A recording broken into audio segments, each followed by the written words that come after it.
পুরুষকে কেউ কখনো ভালোবাসেনি, ভালোবেসেছে তার যোগ্যতা, সফলতা এবং সামর্থ্যকে।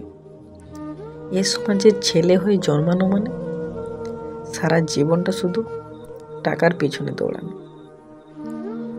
হিংসার বশে মানুষ অন্যকে ক্ষতি করার জন্য 1000 টাকা ব্যয় করলেও আপনার উপকারের জন্য কখনো 1 টাকাও খরচ করবে না। তাই অন্যের উপর ভরসা না করে একা চলতে শিখুন। কতটা অদ্ভুত বিষয় না?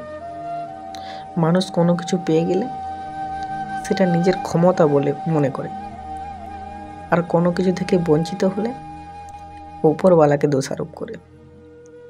তাদের থেকে দূরে দেখো যারা তোমাকে ছোট করে, যারা তোমাকে মিথ্যা বলে, যারা তোমাকে ব্যবহার করে, যারা তোমাকে অসম্মান করে।